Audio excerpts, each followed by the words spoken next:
Assalamu alaikum my dear student, I am your physics teacher Sajid Hussain. Today we are going to discuss physical quantities plus international system of units. ये हमारे पास दो बहुत interesting और concise topics हैं जिनमें सबसे पहले number पे हम डिस्कस करते हैं फिजिकल क्वांटिटीज़ को। फिजिकल क्वांटिटीज़ प्यारे बच्चों हमारे पास ऐसी क्वांटिटीज़ होती हैं जिनको हम पैमाइश कर सकते हैं, जिनकी यानी ऐसी दुनिया जहान में क्वांटिटीज़ जो इस वक्त तक हमारे नॉलेज में आ चुकी हैं और जिनको हम मेजर कर सकते हैं, उन तमाम क्वांटिटीज़ को हम क्या बोलते हैं? फिज़िकल क्वांटिटीज़ बोलते हैं। फिज़िकल क्वांटिटीज़ की एग्जांपल मैं आपको दे दूं, length, mass, time, temperature, electric current, work, momentum, force, ये तमाम जो क्वांटिटीज़ हैं ये काबिल पैमाइश है, इनको हम पैमाइश कर सकते हैं।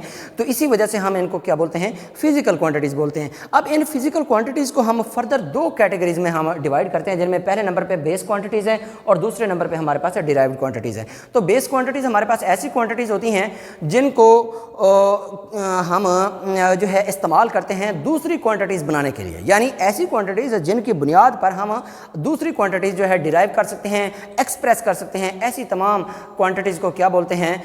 बेस क्वांटिटीज़ बोलते हैं, जिनकी हमारे पास तादाद भी फिक्स है। 7 बेस क्वांटिटीज़ आपके पास गिवन है आपके बुक के अंदर, जिनमें हमारे पास है length, mass, time, temperature, electric current, amount of a substance और इंटेंसिटी ऑफ लाइट। ये हमारे पास 7 फिजिकल क्वांटिटीज़ हैं जिनको हम बेस क्वांटिटीज़ कहते हैं। और इसके बाद आगे बढ़ते हैं हम डिराइव्ड क्वांटिटीज़ की जानिब। डिराइव्ड क्वांटिटीज़ को डिस्कस करने से पहले मैं आपको एक बहुत इंपॉर्टेंट बात बता दूं कि कोई भी फिज़िकल क्वांटिटी उस सूरत में मीनिंगफुल होती है जब हम उसके अंदर जो है मैग्नीट्यूड के साथ साथ ऐसे यूनिट को एक्सप्रेस करते हैं। एक एग्जांपल ले लेते हैं। फॉर एग्जांपल आप जाते हैं किसी ग्रॉसरी शॉप पे और वहाँ पे जाकर आप शॉपकीपर से डिमांड करते हैं 5 kg शुगर। इट मीन्स आप शुगर के मैस की बात कर रहे होते हैं। तो मैस एक हमारे पास फिजिकल क्वांटिटी है, यानी बेस क्वांटिटी है। तो 5 kg की जब आप बात करते हैं तो बात बिल्कुल जो है समझ आ जाती है, इसलिए कि ये मीनिंगफुल बात है, क्योंकि इसके अंदर जो है हमारे पास बेस क्या है? 5 है और kg हमारे पास क्या है? ऐसे यूनिट है। तो इस तरीके से जो है ये दोनों क्वांटिटीज़ मिलकर क्या बनाती हैं? एक मीनिंगफुल क्वांटिटी बनाती हैं। दोनों प्रॉपर्टीज़ मिलकर जो है एक मीनिंगफुल क्वांटिटी बनाती हैं।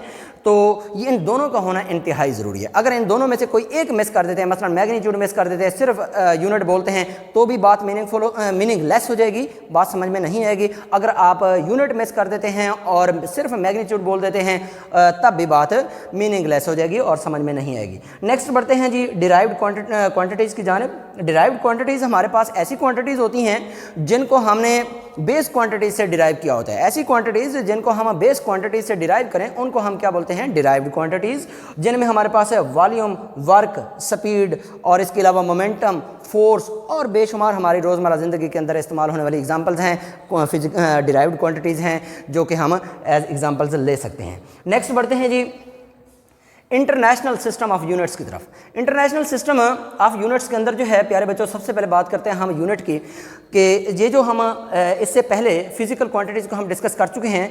तो हर क्वांटिटी का एक स्टैंडर्ड होता है। हम एक स्टैंडर्ड फिक्स करते हैं और फिर हम उस क्वांटिटी को उस स्टैंडर्ड के लिहाज से एक्सप्रेस करते हैं। मिसाल के तौर पे हम मैस, हमारे पास एक जो है एक फिजिकल क्वांटिटी है, हम क्या करेंगे कि हम इसके लिए एक स्टैंडर्ड फिक्स कर लेते हैं।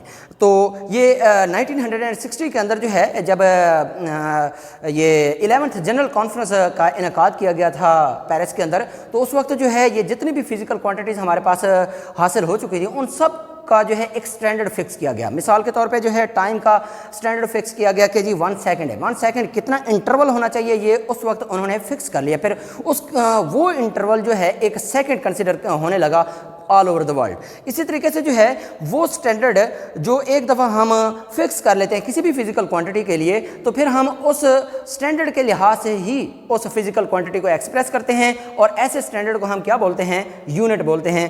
तो ये हमारे पास यूनिट की डेफिनेशन होगी कि once a standard is a set for a quantity then that quantity is always expressed in terms of that standard quantity. तो इस स्टैंडर्ड क्वांटिटी को हम क्या बोलेंगे? यूनिट बोलेंगे। ये हमारे पास एक डेफिनेशन बन जाती है। नेक्स्ट हमारे पास है जी ऐसे यूनिट्स या सिस्टम इंटरनेशनल।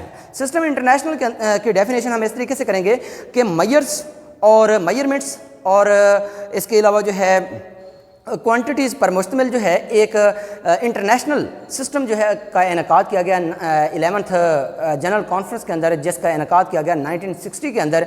तो उसके अंदर जो यूनिट्स और जो हमने स्टैंडर्ड्स फिक्स किए थे डिफरेंट फिज़िकल क्वांटिटीज़ के लिए, उन तमाम क्वांटिटीज़ के स्टैंडर्ड्स के सिस्टम को हम क्या बोलेंगे?